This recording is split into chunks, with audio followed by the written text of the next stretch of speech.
Okay friends, welcome back to new quantum classes. Myself Sanjay Kumar, chemistry expert. Today I bring very fantastic session for you for a P block element, and I would like to tell you that earlier I teach you very important topic. It was a nitrogen family and 13 group element. I also made 3 videos of P block element, group 13, group 14, group 15. Now today's turn is group 16. So this family, this group name is oxygen family, and another name is chalcogen family. First of all, I would like to tell you that there are some elements in this group which are very important, like oxygen, sulfur, selenium, tellurium, and polonium. Polonium is a radioactive element. Okay, what is the meaning of radioactive element? A radioactive element automatically or spontaneously radiate alpha beta gamma rays. ठीक है, or we can say that unstable element show radioactivity. This is another topic. We will discuss about this radioactivity in radioactivity chapter.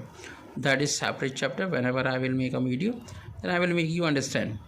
Another thing is that in this video we will concentrate on some important topics like और छोटी छोटी बातें पूछी जाती हैं. I hope that you subscribe my channel. If you don't subscribe my channel, then you have to subscribe now. अगर आप video पर नए हैं, पहली बार देख रहे हैं, तो मैं आपसे कहूँगा सबसे पहले लाइक करें, सब्सक्राइब करें और उसके बाद अपने फ्रेंड्स को भी शेयर करें और इस वीडियो में जो भी नॉलेज है उसे यूटिलाइज करें और पीजीटी केमिस्ट्री की क्वालिफ़िकेशन के लिए, पीजीटी केमिस्ट्री के फाइंड आउट करने के लिए, उसे क्वालिफाई करने के लिए इस नॉलेज का बेनिफिट लें.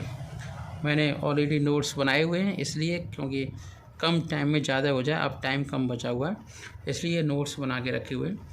ठीक. Next, with the exception of polonium, of rest of the members are called chalcogen. Means polonium को छोड़ के जितने भी एलिमेंट हैं 16 फैमिली के, ऑक्सीजन, सल्फर, सेलेनियम और टेलुरियम, ठीक है, these all elements are called chalcogens. These elements are very very important. Okay, like अगर हम ये बात करें कि ऑक्सीजन, ठीक है, first of all let me explain the introduction. अगर हम ऑक्सीजन की बात करें तो oxygen liquid oxygen rocket fuel की तरह काम करता है. ऑक्सीजन और हाइड्रोजन और ऑक्सीजन और एसिटाइलिन गैस आपस में मिलकर के वेल्डिंग का काम करते हैं. इसे हम वेल्डिंग, गैस वेल्डिंग के नाम से जानते हैं. एंड अगर हम फ्लेम की बात करें, flame used of welding for the purpose of the oxidising. अच्छा, इसके साथ साथ दो मेटल को आपस में जोड़ने के काम में आता है. ठीक है, किसी मेटल में छेद हो जाते हैं, होल हो जाते हैं, तो उसे भरने के काम में आता है. ऑक्सीजन का सबसे इम्पोर्टेंट काम ये भी है कि वो ऑक्सीडाइजिंग एजेंट की तरह वर्क करता है. कैसे वर्क करता है? ऑक्सीडाइजिंग एजेंट की तरह वर्क करता है. मौसम ख़राब है इसलिए दिक्कत हो रही है. ठीक है. सल्फ़र एज ए डिसइंफेक्टेंट, अगर हम सल्फ़र की बात करें तो सल्फ़र डिसइंफेक्टेंट की तरह काम करता है. अब ये डिसइंफेक्टेंट क्या होते हैं? Those substance which destroying bacteria, मतलब ऐसे सब्सटेंस जो बैक्टीरिया को डिस्ट्रॉय करते हैं, ऐसे सब्सटेंस को हम कहते हैं डिसइंफेक्टेंट. ठीक है. एक और चीज़ है जो आपकी सल्फ़र है, ये सल्फ़र बैक्टीरिया के अंदर बहुत ज़्यादा पाया जाता है. कुछ इंसेक्ट्स होते हैं स्पेशली, उनके अंदर पाए जाते हैं. बहुत सारे ऐसे फंजाई होते हैं, उनके अंदर होता है. Also in vulcanisation of rubber. हाँ, तो ये रबर के वोल्केनाइजेशन में भी यूज होता है. ठीक है. हाँ, तो जो आपका डिसइंफेक्टेंट था उसका मतलब था कि बैक्टीरिया और इंसेक्ट और फंजाई को मार देता है. ठीक है. और जो आपका वल्केनाइजेशन है, वल्केनाइजेशन का मतलब होता है कोई रबर होती है उसे स्ट्रॉन्ग करते हैं. इसके लिए सल्फ़र का यूटिलाइजेशन करते हैं। अच्छा, अगर हम सल्फ़र की बात करें तो ये मेडिसिन में बहुत ज़्यादा पाया जाता है फॉर स्किन, मतलब स्किन से संबंधित जो भी मेडिसिन्स होती हैं, डिजीज़ जैसे किसी को एलर्जी हो जाती है उसमें पाया जाता है। इसके साथ साथ sulphur dioxide everybody know that utilise for the preparation of the sulphuric acid and gunpowder and okay and fireworks, जितने भी फायरवर्क्स क्रैकर्स होते हैं उसमें सल्फ़र एटम का यूटिलाइजेशन करते हैं। ठीक है, इसके बाद हम थोड़ा सा सेलेनियम, अभी हम इंट्रोडक्शन कर रहे हैं, ये सारे पॉइंट ऐसे हैं जो रेडीमेड ऐसे ही पूछ लिए जाते हैं। सेलेनियम फोटोफोन्स की तरह काम करता है। फोटोफोन्स का मतलब किसी की आंखों के साथ कोई प्रॉब्लम हो गई तो एक मशीन जिसे बोलते हैं फोटोफोन, ये मशीन होती है जो ब्लाइंड पर्सन को दे दी जाती है। इसके अंदर सेलेनियम का सेल होता है, टेलीफोन होता है ना, इल्यूमिनेटिंग डिवाइस होती है जो लाइटनिंग प्रोड्यूस करती है। ठीक है, चलिए अब इसके बाद ये तो हो गया आपका इंट्रोडक्शन। तो इस चैप्टर को आगे बढ़ने से पहले सबसे पहले हम इलेक्ट्रॉनिक कॉन्फिगरेशन देखेंगे। हम ये देखेंगे कंडीशन क्या है। तो अगर हम ऑक्सीजन का इलेक्ट्रॉनिक कॉन्फिगरेशन करें तो हम देखेंगे कि s ऑर्बिटल के अंदर 2 इलेक्ट्रॉन हैं। ठीक है, और जो आपका p ऑर्बिटल है उसके अंदर आपके 2 इलेक्ट्रॉन और 1 इलेक्ट्रॉन है, मतलब 2 ऑर्बिटल के अंदर अनपेयर्ड इलेक्ट्रॉन है और एक ऑर्बिटल के अंदर पेयर्ड इलेक्ट्रॉन है। तो ओवरऑल अगर हम देखें तो जो आपका ऑक्सीजन होता है वो कैसा होता है, पैरामैग्नेटिक होता है। अगर हम उसका O2 का MOT देखें, MOT मॉलिक्यूलर ऑर्बिटल थ्योरी। अगर हम चलिए दूसरा देखते हैं सल्फ़र का electronic configuration neon 3s2 3p4 होता है। ठीक है, और सेलेनियम का होता है आर्गन 4s2 3d10। क्या होता है, 4s2 3d10 4p4। देखिए नंबर ऑफ सेल इंक्रीज होती चली जा रही हैं। जब नंबर ऑफ सेल इंक्रीज होंगी तो एक इम्पॉर्टेंट बात यहीं पे समझ लो, मान लीजिए आपका 2p4 की साइज ऑर्बिटल की ये थी तो 3p4 की साइज ये होगी और 4p4 की साइज ये होगी और 5p ऑर्बिटल की होगी। ये मैंने ऑर्बिटल की साइज इसलिए बताई है जिससे आप बहुत सारे जो आपके सॉल्यूशंस हैं, बहुत सारी चीज़ें हैं, उन्हें आप रेडीमेडली समझ सकते हो कि बहुत अच्छे से कॉन्सेप्ट क्लियर हो जाएगा कि ये प्रॉब्लम या ये चीज़ क्यों हो रही है। ठीक है, यही बात मैं यहाँ पे बताना चाहता हूँ। जैसे ये बताया जाता है, ये माना जाता है और देखा गया, ऑब्जर्वेशन किया गया है, जो आपका ऑक्सीजन होता है वो हमेशा O2 की फॉर्म में होता है। ठीक है, लेकिन सल्फ़र नहीं होता, सल्फ़र होता है S8 की फॉर्म में। अब ऐसा क्यों हो रहा है, क्योंकि ऑक्सीजन के अंदर 2 एटम हैं, उसमें पी बॉन्ड बन गया। अब ये पी बॉन्ड बनता कैसे, वो मैं थोड़ा सा समझा दूँ कि मान लीजिए हमने ऑक्सीजन का इलेक्ट्रॉनिक कॉन्फिगरेशन किया, हम डायरेक्ट ऑर्बिटल में इलेक्ट्रॉनिक कॉन्फिगरेशन करेंगे तभी आप समझ पाएंगे। तो जैसे ही हमने ऑर्बिटल का इलेक्ट्रॉनिक कॉन्फिगरेशन किया तो हुआ क्या, ये आपका ग्राउंड स्टेट है, क्या है ये आपकी ग्राउंड स्टेट।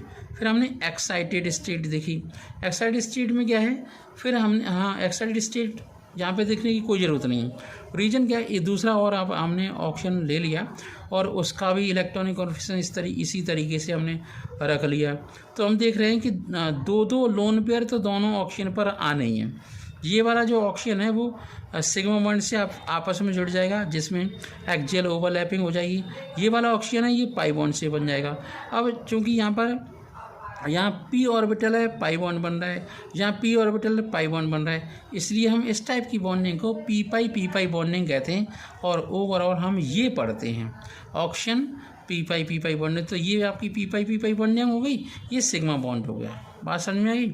और लोन पेयर आपको समझ में, जिन बच्चों को लोन पेयर बिल्कुल नहीं समझ में आ रहे हैं या जिन लोगों को बिल्कुल भी, जैसे आप MSc भी हैं और भी स्टूडेंट अगर इसे वीडियो को देखते हैं तो वो ये समझ रहे हैं कि लोन पेयर तो आपको समझ नहीं है। लोन पेयर का 3 नाम होते हैं, अनशेयर्ड इलेक्ट्रॉन, लोन पेयर और नॉन बॉन्डिंग इलेक्ट्रॉन। क्या क्या होते हैं, non bonding electron, unshared electron और लोन पेयर।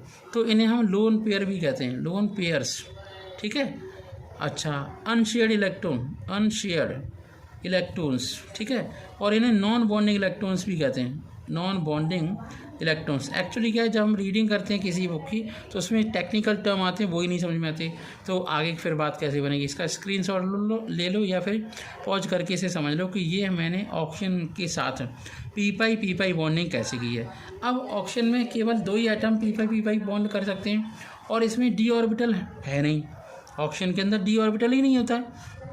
अच्छा चलिए, इसलिए इसमें मल्टीपल बॉन्ड नहीं होता। मतलब अगर हम सल्फ़र की बात करें तो सल्फ़र में तो S8 भी बन जाता है, ठीक है। सेलेनियम की बात करें तो इसमें भी S8 बन जाता है। टेल्यूरियम की बात करें तो S8 बन जाता है। और सल्फ़र का तो आपको मैंने एक स्ट्रक्चर बना के भी दिखाया है कि कैसे ये बन रहा है। जैसे हम काउंटिंग करें 1 2 3 4 5 6 7 8, मतलब सल्फ़र आपको 8 दिख रहे हैं, सबके बीच में सिंगल बॉन्ड है, कोई प्रॉब्लम वाली बात नहीं है।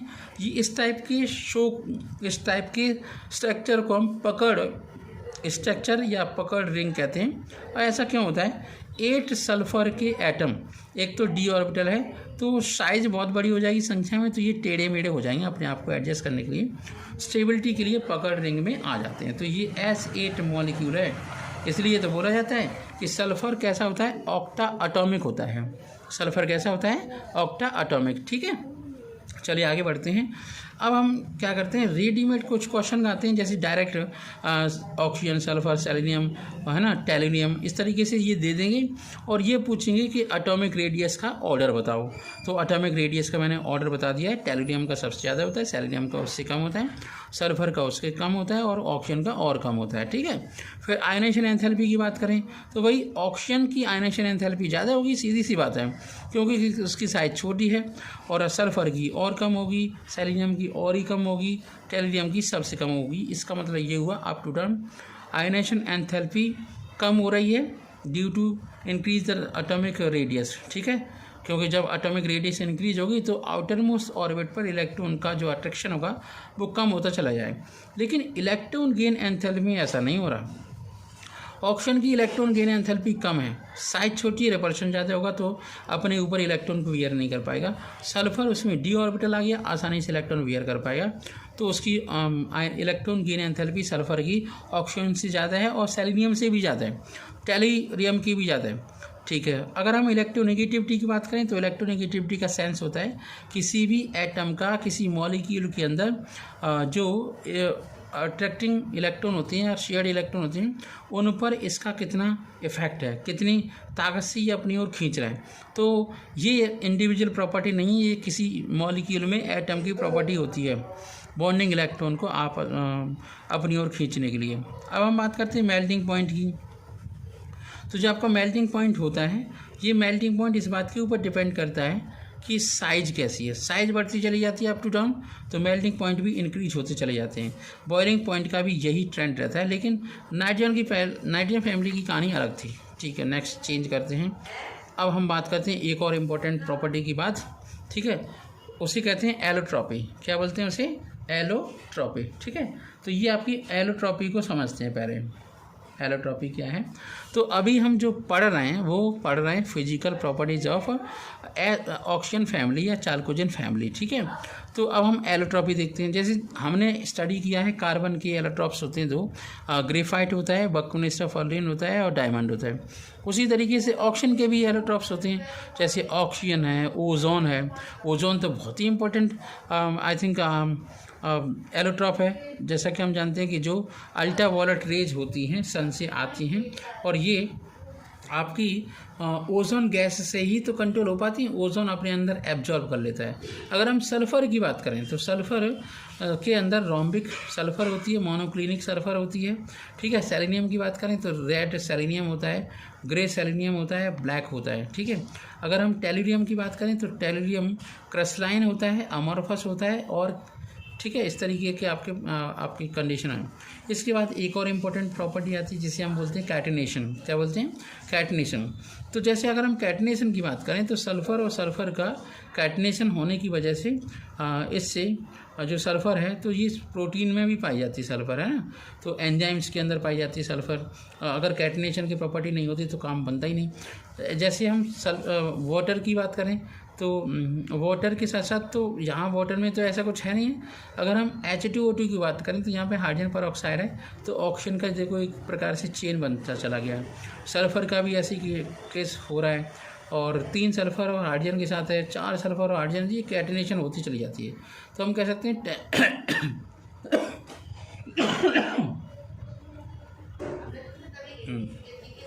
चलिए, tendency of multiple bond, tendency और multiple bond decreases down the group. जो टेंडेंसी ऑफ बॉन्ड की होती है वो अप टू डाउन डिक्रीज होती चली जाती है।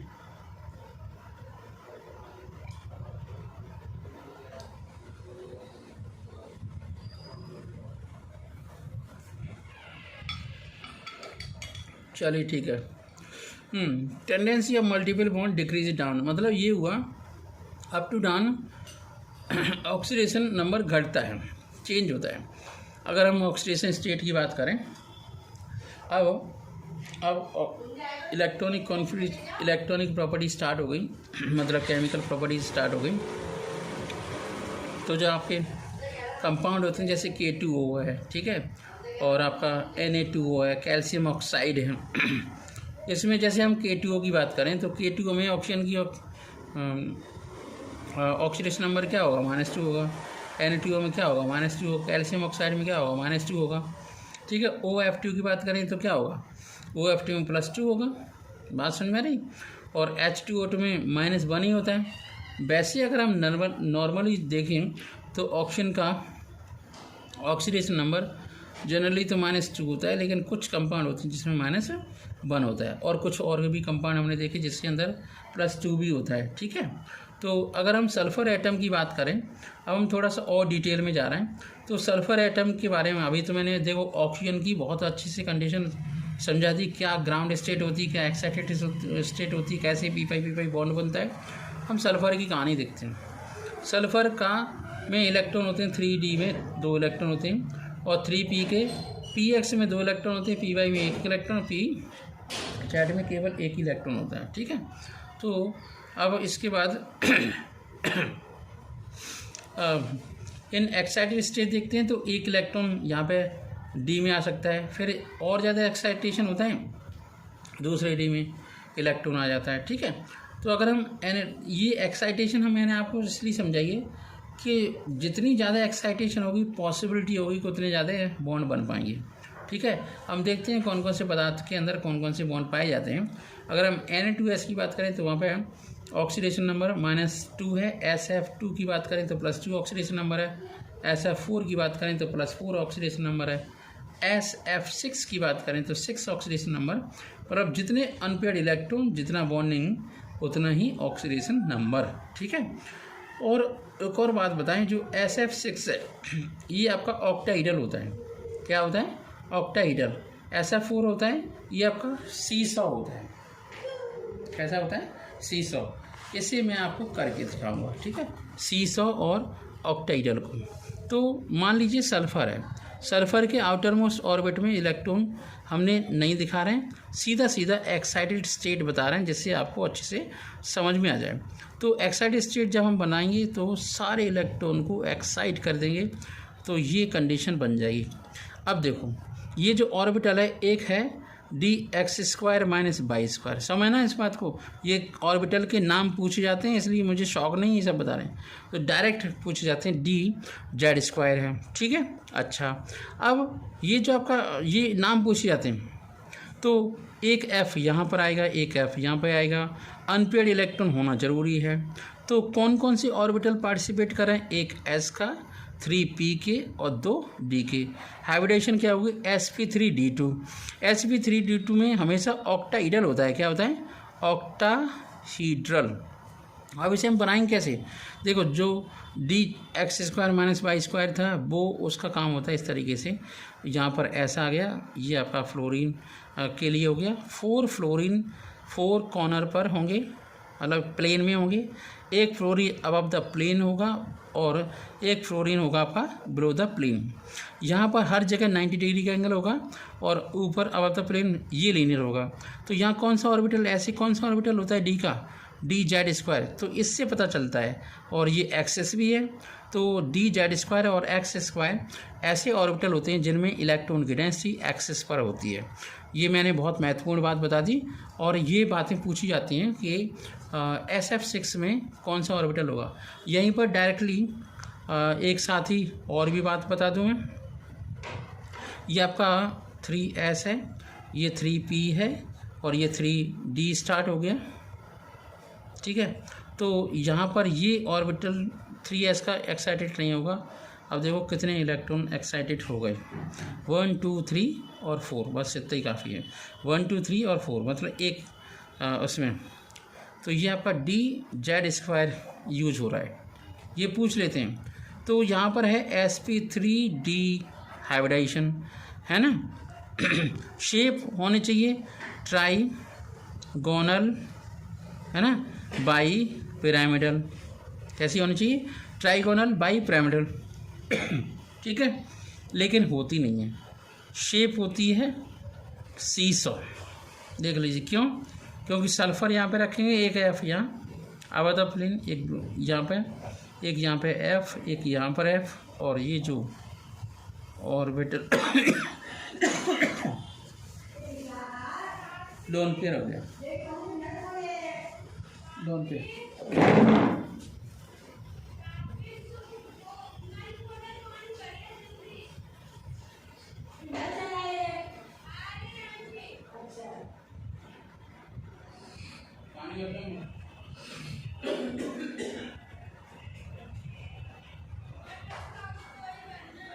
देख लेना पहले, मीठा पानी मत बनाना।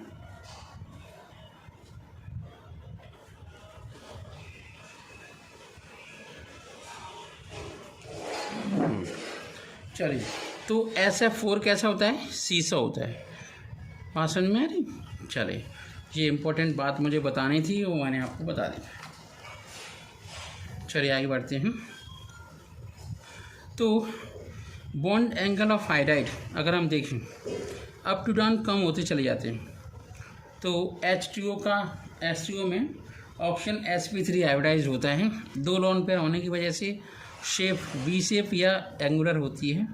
अप टू डाउन एंगल कम होता चला जाता है। क्यों होता है? इलेक्ट्रोनेगेटिविटी कम होती है, जो सेंट्रल एटम होता है, जिससे पकड़ कम हो जाती है, रिपल्शन भी कम हो जाता है। क्या हो जाता है? रिपल्शन कम हो जाता है, ठीक है। तो इसकी वजह से ऐसा होता है।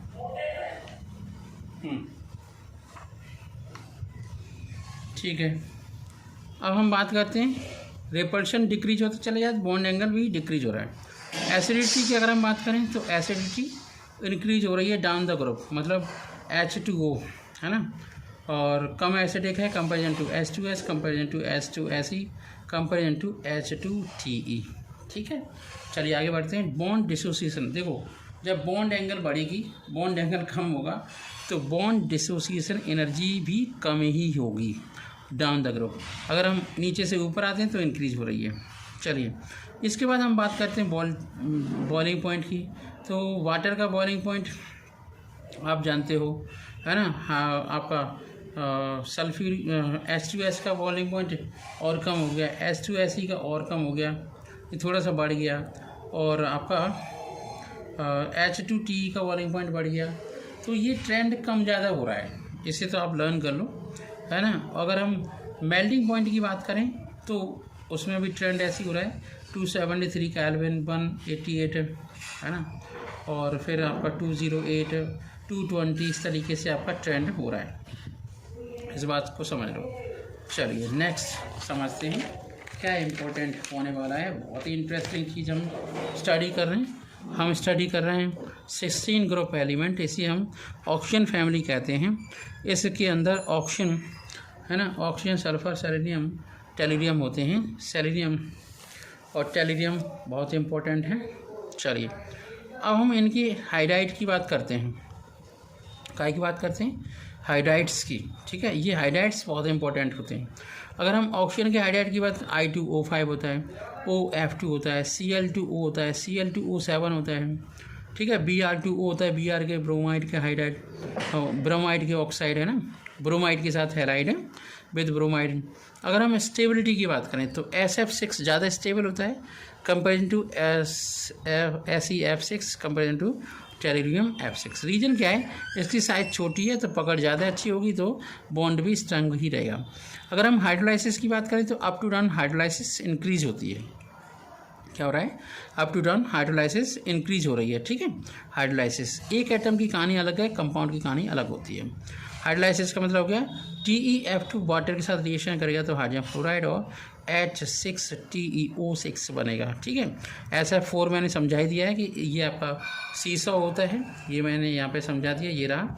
और ये आपका SF6 ऑक्टाइडल होता है, ये भी मैंने आपको क्लियर करा दिया है। फिर हम डाई हैलाइड की बात करें तो डाई हैलाइड में सल्फर sp3 हाइब्रिडाइज्ड होता है। कैसा होता है, sp3 हाइब्रिडाइज्ड डाई हैलाइड है। ठीक है, लेकिन शेप आपकी वैसी होगी जैसी आपका OF2 की तरह है ना। तो मोनोहेलाइड्स भी बनते हैं S2Cl2 के, Se2Br2 के। अच्छा, मोनो ऑक्साइड्स भी बनते हैं, एक्सेप्ट सेलेनियम को छोड़ के मोनो ऑक्साइड बन जाते हैं। डाई ऑक्साइड के अंदर p-p बॉन्ड होता है, ये मैंने आपको अभी समझाया है। ठीक है, कैसे p-p बॉन्ड बनता है। SO3 में भी, SO2 में भी आपका एक तो p-p बॉन्ड होता है और एक p-d बॉन्ड होता है। कैसे होता है वो समझो। तो जब हम एक लोन पेयर को रहने देंगे, चलिए 4 इलेक्ट्रॉन यहाँ पर आ गए, एक ऑक्सीजन यहाँ रखेंगे, ऑक्सीजन यहाँ सिग्मा बॉन्ड बनाएगा ये ऑक्सीजन। ठीक है, ये पाई बॉन्ड बनाएगा यहाँ पे, इसे हम p-पाई बोलेंगे, तो यहाँ p-पाई को p-पाई बॉन्ड हो गया। यहाँ p-पाई और d के साथ हो रहा है तो p-पाई बॉन्ड हो जाएगा। क्लियर होगी बात। चलिए आगे बढ़ते हैं। नेक्स्ट अब हम देखते हैं कि पी ब्लॉक एलिमेंट के ऑक्सीजन फैमिली में, है ना, जो हम UPPGT की तैयारी करा रहे हैं, तो उसमें से आपको कौन कौन से क्वेश्चन मिलने वाले हैं। अब मैं तो कह नहीं सकता कि कौन सी ऑप्शनल क्वेश्चन ज़्यादा इंपॉर्टेंट है, लेकिन मैं ये दावा कर सकता हूँ कि इनमें से बहुत सारे क्वेश्चन आपको ऐसे मिलेंगे जो आपको मिलने की चांस ज़्यादा हैं। अगर आप वीडियो पर नए हैं तो आप सब्सक्राइब करें, लाइक करें, है ना, वीडियो को शेयर जरूर करते रहें, जिससे आगे बढ़ता रहे और लोगों को उसका बेनिफिट मिलता रहे। ठीक है, अब हम बात करते हैं सेलेनियम ऑक्साइड की। ये आपका गैस में होता है तो आपका इंडिविजुअल मॉलिक्यूल होता है। अगर हम सॉलिड की बात करें तो एक प्रकार की चेन बना लेता है। ठीक है, अब sp2 के केस में p-d बॉन्ड हमने आपको समझा ही दिया है।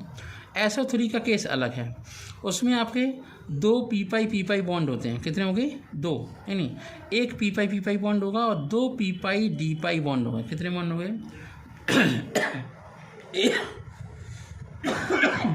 एक p-p बॉन्ड होगा, 2 p-d बॉन्ड होगी। चलिए, अगर ये सल्फर ट्राइऑक्साइड आपस में जुड़ जाए तो वह बहुत खतरनाक नेटवर्किंग कर लेती है और साइक्लिक ट्राइमर बनता है। ये बात पूछी जाती है कि SO3 साइक्लिक डाइमर बनाता है कि ट्राइमर बनाता है, क्या बनाता है, साइक्लिक ट्राइमर बनता है। Se4O12 सॉलिड स्टेट में होता है और टेट्राहेड्रल होता है।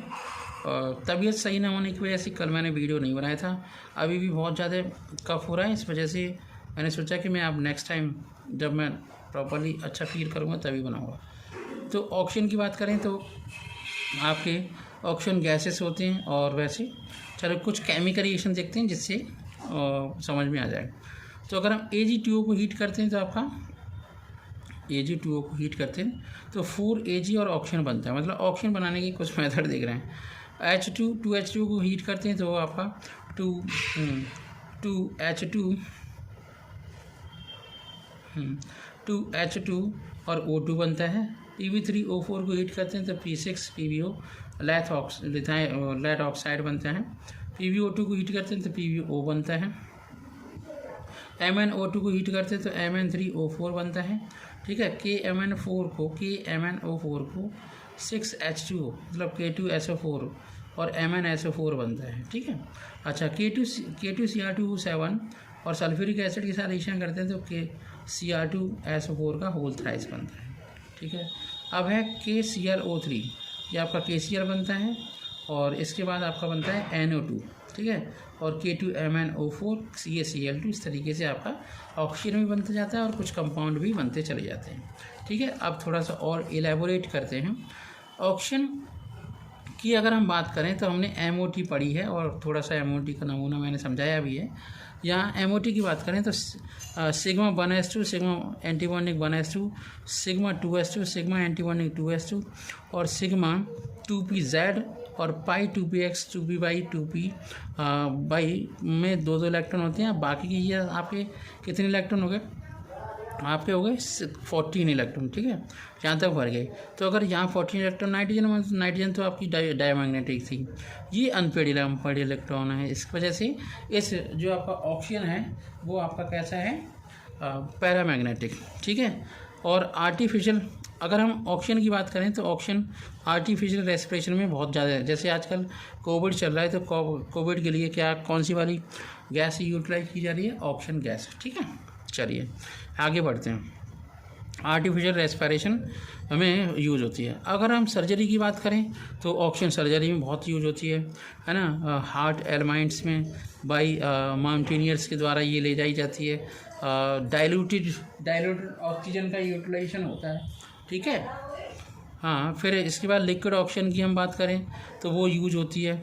अच्छा, ऑक्सीजन ऑक्सीडाइजर की तरह भी काम करती है, स्पेस रॉकेट में भी लेके जाते हैं ऑक्सीजन को।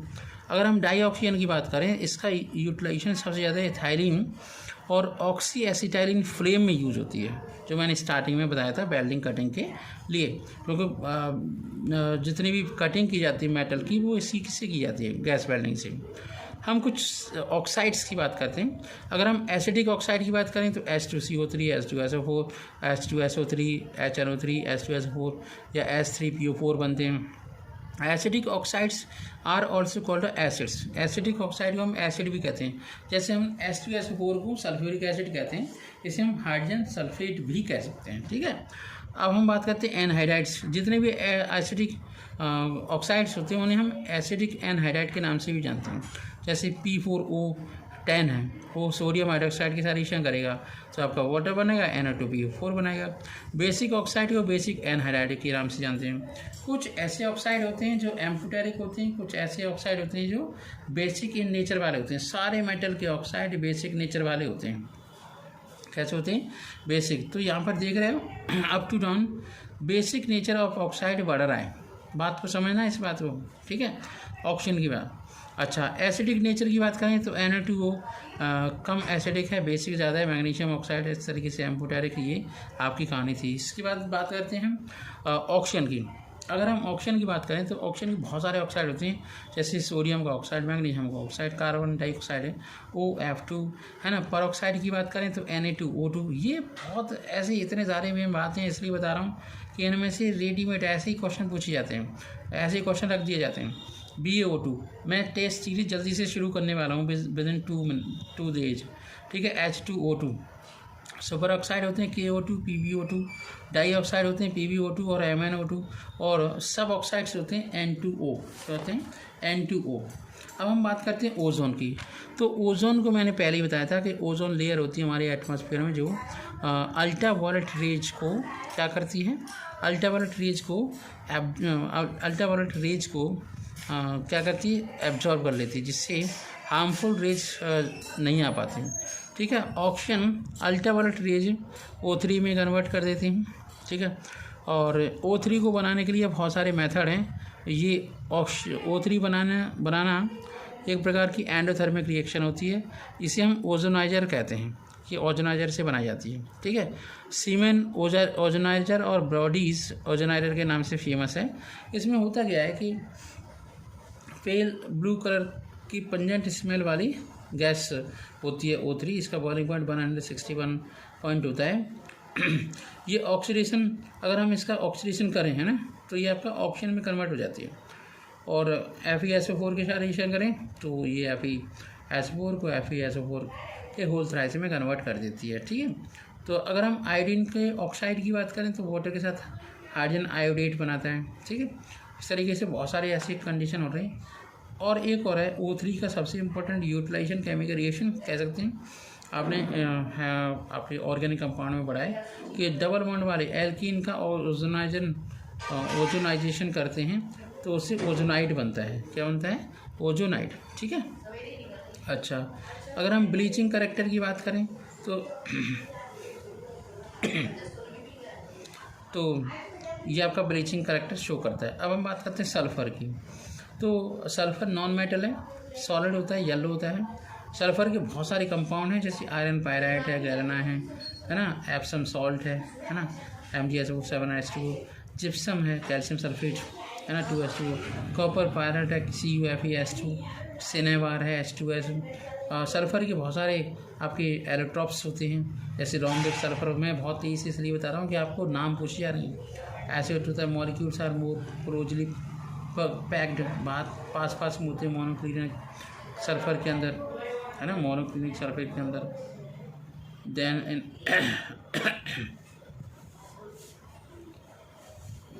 हाँ, रोम्बिक में पास में सल्फ़र होती है, अच्छा कॉम्पैक्ट होता है, ठीक है, कंपेयर टू मोनोक्लिनिक। चलिए अब हम थोड़ा सा और आगे बढ़ते हैं और बहुत इंपॉर्टेंट चीज़ें बता दूं। तो जी आपका सल्फ्यूरिक रोम्बिक सल्फ़र है, रोम्बिक सल्फ़र का आप स्ट्रक्चर देख रहे हो है ना, तो ये दिखाई दे रहा है, ये आपकी रोम्बिक सल्फ़र है, शीट की तरह है, ठीक है, देख रहे हैं आप, शीट क्लोजली पैक्ड है। नॉन पेयर मोनोक्लिनिक में ऐसा नहीं हो रहा है। अगर हम डेंसिटी की बात करें तो डेंसिटी रोम्बिक सल्फ़र की ज़्यादा है मोनोक्लिनिक की कंपेरिजन। येलो ओपेकी होती है और डल येलो होता है। रोम्बिक सल्फ़र को हीट कर दें तब मोनोक्लिनिक बनता है। रोम्बिक सल्फ़र अल्फ़ा फॉर्म में पाई जाती है, मोनोक्लिनिक बीटा फॉर्म में पाई जाती है। हम सल्फ़र डाइऑक्साइड की बात करें तो जब हम FeS को ऑक्सीडाइज करते हैं तो सल्फ़र डाइऑक्साइड बनता है। और भी मेथड हो सकते हैं, ठीक है, सल्फ़र डाइऑक्साइड के। और ये आपका थायोसल्फेट है, सोडियम थायोसल्फेट है, इससे भी हम सल्फ़र डाइऑक्साइड बना सकते हैं, ठीक है। और जो आपका सल्फ़र डाइऑक्साइड है वो रिड्यूसिंग एजेंट की तरह काम भी करता है। क्या करता है? रिड्यूसिंग एजेंट की तरह काम भी करता है। हम सल्फ़र के बहुत सारे कंपाउंड देखते हैं, जैसे सल्फ्यूरिक एसिड है, तो सल्फ्यूरिक एसिड को आप रिएक्ट कर सकते हो, बना सकते हो, इसी लाइट चैम्बर मेथड से बनाया जाता है। सल्फ़र डाइऑक्साइड ब्लीचिंग एजेंट की तरह वर्क करता है, तो पेपर इंडस्ट्री में यूज होता है, वूल में यूज होता है, सिल्क बनाया जाता है जिसे हम आर्टिफिशियल सिल्क, जो आपका स्ट्रॉ होता है, भूसा होता है, उससे पेपर इंडस्ट्री में यूज होता है, मैन्युफैक्चरिंग ऑफ द। अच्छा, सल्फ्यूरिक एसिड इससे बनाया जाता है। लिक्विड सल्फ़र डाइऑक्साइड एक रेफ्रिजरेंट की तरह काम करती है, ठीक है। और जो आपकी rhombic removing of the Cl2, मतलब जो आपकी सल्फ़र डाइऑक्साइड होती है किसी मिक्सचर से क्लोरीन को रिमूव करने में भी हेल्पफुल होती है। Understand that? बहुत इंपॉर्टेंट है ये पॉइंट कि ये रिमूवल करने के काम में आती है। इसके बाद है it decolourise the acidify potassium, ये एसिडिफाई पोटेशियम को डीकलराइज करता है। अच्छा, it convert acidify potassium chromate, ये एसिडिफाई डाइक्रोमेट में कन्वर्ट करता है। कुछ रिएक्शन भी यहाँ पर देख रखे हैं। 2H2SO4 react with phosphorus pentoxide and give sulphur trioxide, ठीक है। ये आपका ड्राइंग एजेंट की तरह काम करता है फॉर अ गैसेस। बहुत सारी गैसेस होती हैं तो उसमें ड्राइंग एजेंट की तरह भी वर्क करता है। यहाँ पर कुछ स्ट्रक्चर्स मैंने आपको समझाने की कोशिश करी है, जैसे सल्फ्यूरस एसिड है। क्या ये? Sulphurous acid. अब ये इम्पोर्टेंट बात है कि वो ये पूछता है कि सल्फ्यूरस एसिड कैसा बेसिक होता है, mono basic, di basic, tetra basic क्या है। तो जितने OH उतने ही बेसिक, तो ये डाई बेसिक है, बस ये पूछा जाता है, तो वही मैं आपको बता रहा हूँ।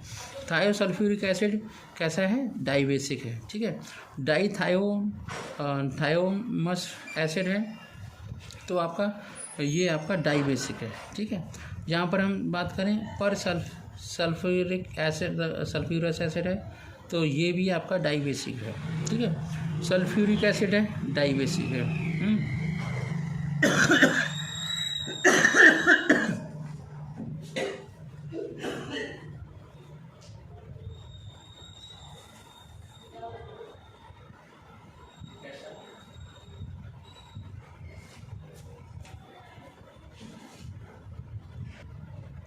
अब जैसा कि हम जानते हैं ये आपको कैसा होता है?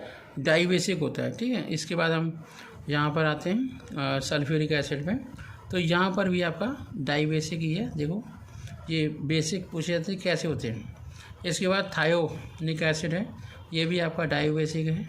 यहाँ देखें तो ये पॉलीथायोनिक एसिड, ये भी आपका डाई बेसिक ही है। तो जहाँ पर OH होगा ये मोनो डाई बेसिक है, ये मोनो बेसिक है, हाँ डाई बेसिक है। ऐसे करके आप पता लगाना है। चलिए अब हम बात करते हैं कंपाउंड्स ऑफ सल्फ़र की, है ना। तो कंपाउंड्स ऑफ सल्फ़र बहुत सारे हैं, जैसे आपका सल्फ़र डाइऑक्साइड है ना, हाँ है ना, और सल्फ़र ट्राईऑक्साइड है, इस तरीके से कंपाउंड है। सल्फ्यूरिक एसिड है, तो सल्फ्यूरिक एसिड को थोड़ा सा बता देते हैं कि सल्फ्यूरिक एसिड का मैन्युफैक्चर कॉन्टैक्ट प्रोसेस से किया जाता है, ठीक है। इसका बेसिक रॉ मटेरियल जो आपका होता है वो सल्फ़र डाइऑक्साइड होता है। पहले सल्फ़र को ऑक्सीजन के साथ रिएक्ट करते हैं, हम समझाते जाते हैं आपको कैसे आपका बनता है सल्फ्यूरिक एसिड और उसकी रिएक्शंस क्या हैं, यही आपको मुझे समझाना है। इस चैप्टर में सबसे इम्पोर्टेंट बात तो यही है। तो सल्फ़र जब ऑक्सीजन के साथ रिएक्शन करता है तो सल्फ़र डाइऑक्साइड बनता है ठीक है। जब 4Fe2 के साथ रिएक्शन करता है, 11O2 के साथ रिएक्शन करेगा तो 2Fe2O3 बनेगा प्लस 8SO4 सल्फ़र डाइऑक्साइड बनेगा, ठीक है।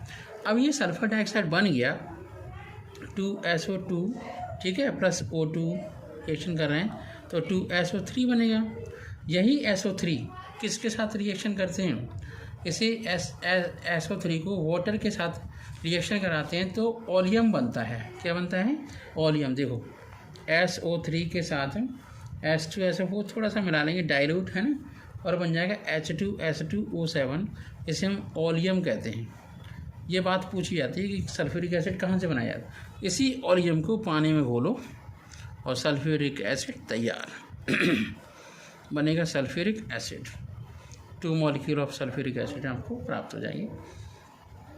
अब इसके बाद बात करते हैं जो कॉन्टैक्ट प्रोसेस होती है, इसके पार्ट कितने हैं। तो ये तो हमने आपका सल्फ्यूरिक एसिड बना ली। इसके बाद हम एक इम्पॉर्टेंट चैम्बर होता है जिसे हम प्यूरीफाइंग कहते हैं। क्या बोलते हैं, प्यूरीफाइंग, है ना, यूनिट होती है। इस प्यूरीफाइंग यूनिट में क्या क्या पॉइंट है वो देखते हैं। तो सबसे पहले हम डस्ट चैम्बर होता है, उसमें क्या होता है, डस्ट चैम्बर, CHMBER, ठीक है। डस्ट चैम्बर में डस्ट को रिमूव करते हैं। कूलर्स होता है, कूलिंग करता है। स्क्रबर, SCRUBBER, स्क्रबर होता है जो क्लियर करता है, वाटर का स्प्रे होता है। फिर है ड्राइंग टावर होता है, TOWER, इसमें सल्फर डाइऑक्साइड का ड्राइंग होता है। फिर है आर्सेनिक प्यूरीफायर, मतलब आर्सेनिक की जो इम्प्यूरिटी होती है, प्यूरिफिकेशन होता है, वो हमें देखना पड़ता है, प्यूरीफायर, ठीक है। इसके बाद होता है, थोड़ा सा और आगे बढ़ते हैं, टेस्टिंग बॉक्स होता है। क्या होता है, टेस्टिंग बॉक्स, ठीक। फिर होता है कन्वर्टर, CONVERTOR, और होता है कॉन्टैक्ट टॉवर, TOWER, ठीक है। ये सारी चीज़ें इम्पोर्टेंट थी। लास्ट में होता है absorption tower, ABSORPTI1 tower, TOWER, ठीक है। चलिए अब बात करते हैं सल्फ्यूरिक एसिड की प्रॉपर्टी की। तो सल्फ्यूरिक एसिड की प्रॉपर्टी की क्या होती है वो हम थोड़ा सा देखते हैं कि कौन कौन सी प्रॉपर्टी होती है, थोड़ा समझाते जाते हैं। सल्फ्यूरिक एसिड के मॉलिक्यूल आपस में मिलकर के हाइड्रोजन बॉन्ड बना लेते हैं इसलिए सल्फ्यूरिक एसिड कैसा होता है, नॉन वोलेटाइल लिक्विड होता है।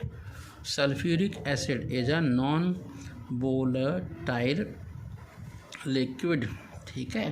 तो ये आपका नॉन वोलेटाइल लिक्विड होता है, याद रखें हमेशा, ये कैसा होता है, नॉन वोलेटाइल लिक्विड। चलिए, concentrated acid is always diluted by, अच्छा मान लीजिए इसके अंदर पानी भरा है H2O, तो उसमें एसिड है ना डालेंगे मिक्स करने के, डाइल्यूशन के लिए हम H2SO4 पहले से बनाए हैं, H2SO4, तो इसमें H2O नहीं डालेंगे।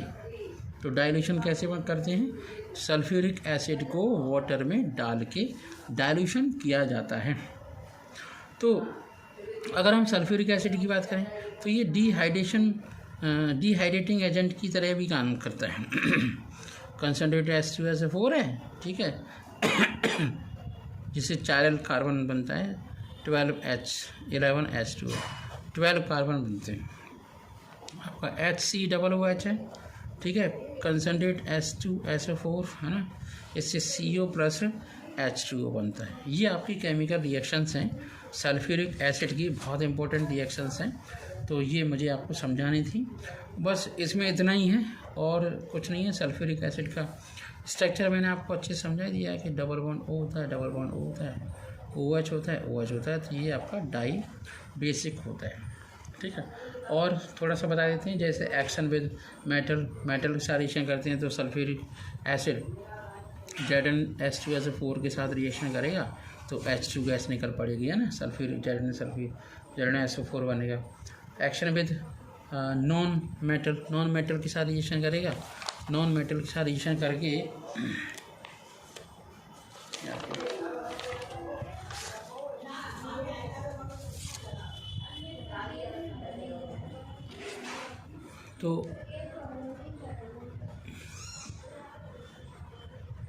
तो ये आपका फिर एक्शन विद सॉल्ट के साथ रिएक्शन करते हैं तो ये आपका जैसे Na2CO3 है तो उसका सल्फेट बनेगा, सोडियम का सल्फेट, सोडियम बाइकार्बोनेट है तो सोडियम सल्फेट बनेगा, सोडियम सल्फाइड है तो सोडियम सल्फेट बन जाएगा, सोडियम। अच्छा, इस तरीके से आपके कंपाउंड बन जाते हैं। फिर ये है कंसनट्रेटेड एसिड, जैसे सल्फ्यूरिक एसिड है, कैल्शियम फ्लोराइड के साथ रिएक्शन करेगा CaF2 और प्लस SO4 के साथ रिएक्शन करेगा तो CaSO4 बनेगा पर 2HF बनेगा, ठीक है। तो आज हम इतना ही काफ़ी है। तो मैं फिर दोबारा से कहता हूँ कि अगर आप हमारे वीडियो पर नए हैं तो लाइक करें और सब्सक्राइब करें और वीडियो को शेयर भी करें, और ढेर सारी शुभकामनाएं आपको एग्ज़ाम में पास आउट होने के लिए, और आपकी अपनी सीट आपको ज़रूर मिलने वाली है, ठीक है। तो इसी के साथ बेस्ट ऑफ लक, मिलते हैं नेक्स्ट वीडियो में। नेक्स्ट वीडियो में आपके लिए लेके आ रहा हूँ हैलोजन फैमिली, ठीक है, 17 Pro। Thank you so much, have a nice day.